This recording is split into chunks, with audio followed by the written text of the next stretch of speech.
All right. So we've had, in the last century, 3 big pandemics. The most mild, killing 1 million people extra worldwide.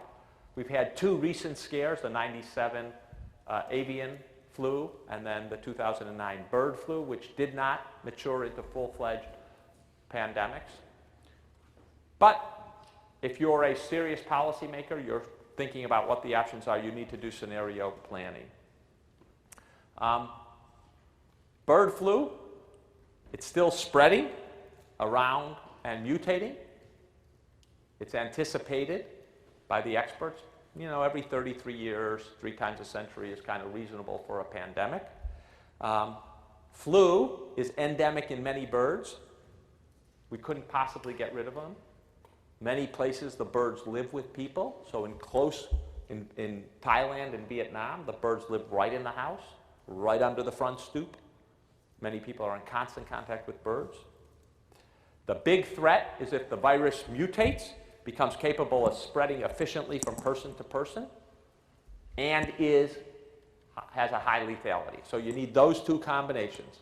If you have high lethality but you can't spread, right, we can protect ourselves. If you spread easily but you're not very lethal, well, we have a bad flu season, but not a lot of people die. It's when you get that combination, easy spread, high lethality, that we get a very serious pandemic.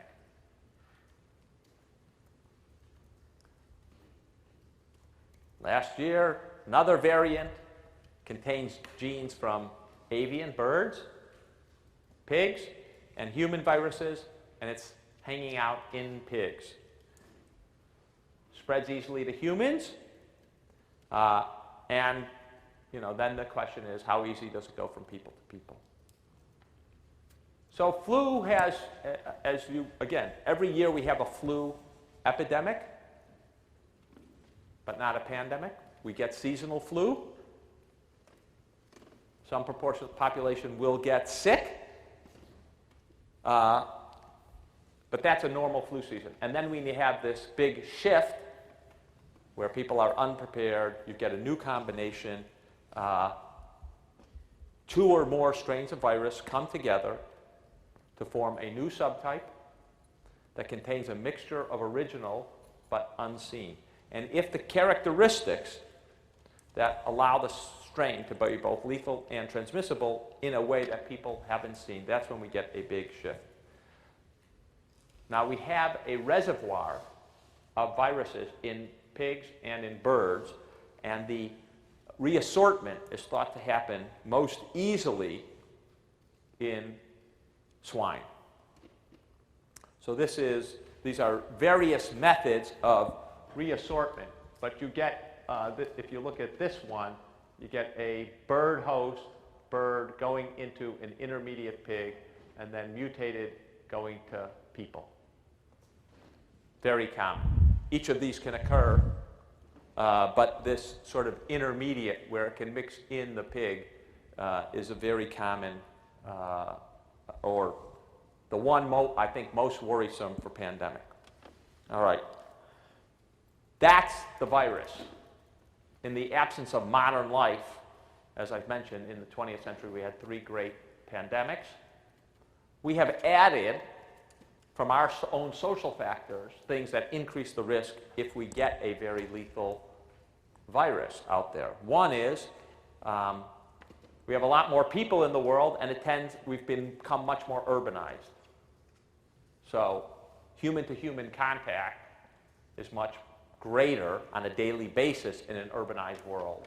So if it can easily spread from person to person within a city and bigger cities, you've got easier spread. Second, we've got international travel, which has just gone up astronomically.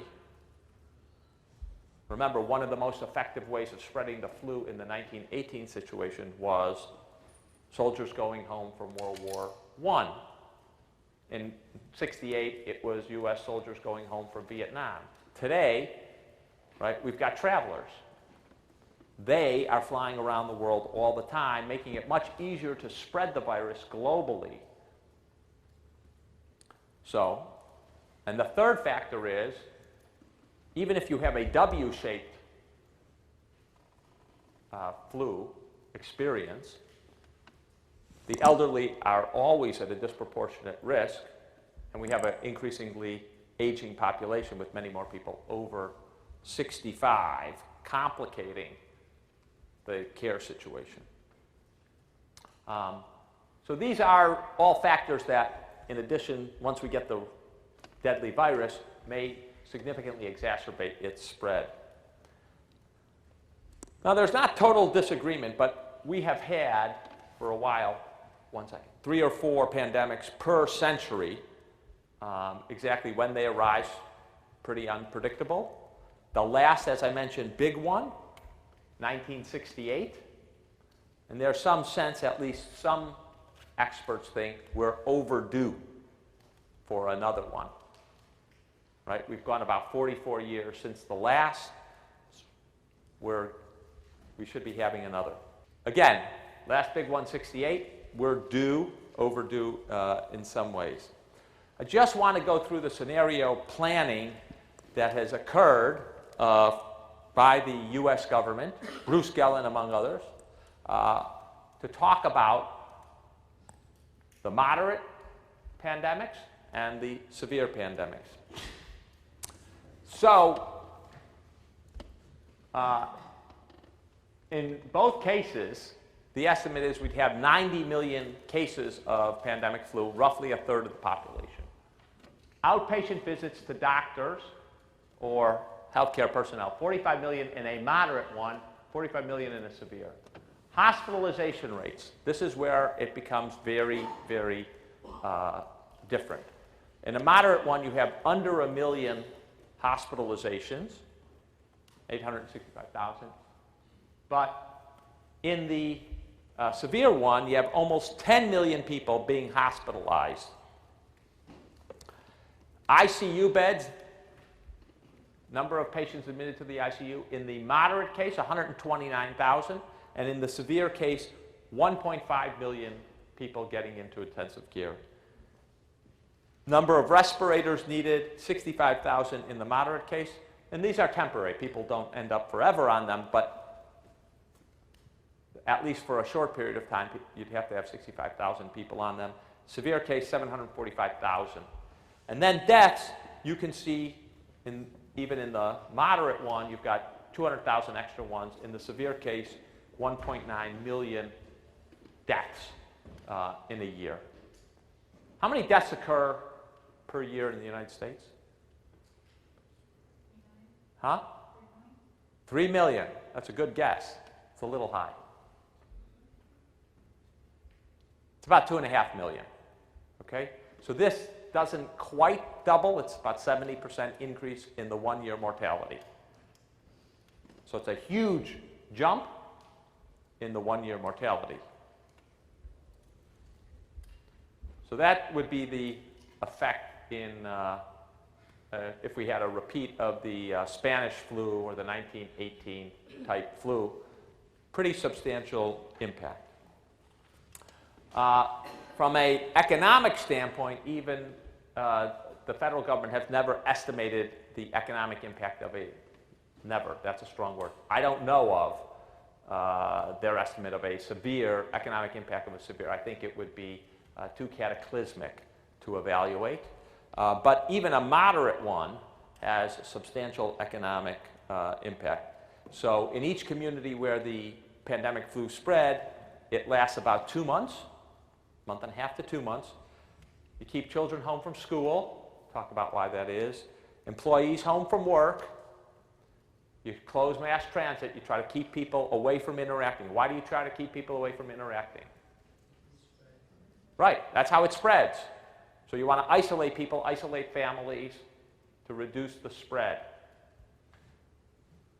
That dislocation, if you spread it out, rolling dislocations around the country 6 to 8 weeks, hundreds of billions of dollars. That's a moderate one, not a severe one, right? Where you have 1.9 million people dying, you have 10 million people hospitalized. Now death, especially if it's a death among young people, is going to cause a lot of economic cost. But it's also important to note that vaccination, 100% vaccination of the entire population is not necessarily the most economically valuable. Somewhere around 60% gets you the best return. So the question is, if we had a major pandemic, a severe one, would we be ready? Well, I gave you the numbers of how many people would be sick, how many people would need the intensive care unit, how many people would need respirators. Here's what we have available in the United States. We have roughly 5,000 hospitals in the United States, and there are a little less than 1 million beds available. Okay? Remember, in a severe case, we would have 9.9 million people need hospitalization. And we'd have 1.5 million people in the intensive care unit or needing intensive care services. We have only around 67,000 intensive care unit beds, and that includes things like beds for burn victims, intensive care units for burn victims, and neonatal intensive care units. So if you think of, again, think of the severe, go back to the data on the severe pandemic. You have 9.9 million people who need hospitalization, but you have 1/10 the number of beds. You have 1.5 million people who would need intensive care unit, and you have about 5% of the beds available. Shortages all around, yeah. So the original numbers with the moderate and severe, that was total, right, over a multi-year pandemic? Not a multi-year, a seasonal, a multi-month pandemic, right, seasonal. And so, like, most people would need an ICU bed for 3 weeks at the most, or something like that. Correct. How does that translate? You're still going to have a pretty severe shortage. So, you know, if you think of flu season ends up going from, November 1st to March or April, you've got about a 6-month window. It's going to be 8 weeks in any region. So we haven't talked about vaccine. We have capacity to produce vaccine, but there are limited number of vaccine plants in the world. You can see the countries which have vaccine plants. We had, in 2005, correct me if I'm wrong, Bruce, only one plant operational in the United States. And in 2009, when we had the scare, we had 2 plants, but one was offline. So we have 4 facilities in the U.S. that can now produce vaccine. But globally, vaccine production, even if you got something up and running, would take time. Estimates vary that we could produce 500 million to 3 billion doses after the need is declared. Even in the best case scenario, there's going to be an international shortage, right? You can see that Australia, Canada, France, Germany, Italy, Japan, Netherlands, UK, and USA are the places where you have plants. There are plenty of countries, even developed countries with plenty of money, that don't have plants. Taiwan, Scandinavia. So you have a large maldistribution. And the majority of the world, especially the majority of the threatened world, Vietnam, Thailand, Indonesia, don't have plants. There is some sense that if you have a big pandemic, each country is going to keep what it's got for itself and not export vaccine. Right? Just imagine you're the politician. What is the likelihood you're saying, oh, we've got vaccine, but I'm not going to immunize my own people. I'm going to send it overseas to Indonesia or Vietnam where it's worse. Chances of that happening in a democracy? 0, I assure you. Even a very altruistic government would find that hard to do and would probably fall. In the spring, when we were in the midst of the swine flu pandemic, we were looking at high-risk personnel, take 26 weeks to get them, half the U.S. population at least 38 weeks, almost a full year, get the entire population if we could. By the spring of 2010, a year after the virus was initially found, we had only gotten a quarter of the population. So part of this is, do we have the vaccine? Part of this is, can we motivate the population to get vaccinated, even in a severe crisis? Those of you who don't remember 2009, almost every news report led during a sort of 4-week period or 8-week period, led with this story, and yet only a quarter of the population ended up getting vaccinated. We had a lot of discussions during 2009 as to how to allocate resources to build up our vaccine production, so we would have it shorter and we'd have more of it. Invested in new manufacturing plants, or trying to induce the manufacturers to invest in new plants. Change production, now it's based upon inoculating eggs, harvesting the eggs, purifying the protein, kind of old-fashioned production, wanting to go to new cell-based production facilities that have huge advantages, but also much more complicated, requiring a lot of capital to invest in. There's obviously a lot of efforts to try to identify the virus early. Regardless, it's still going to take time from the start, when you identify a threat, to the production, to the distribution, and we are going to have a shortage.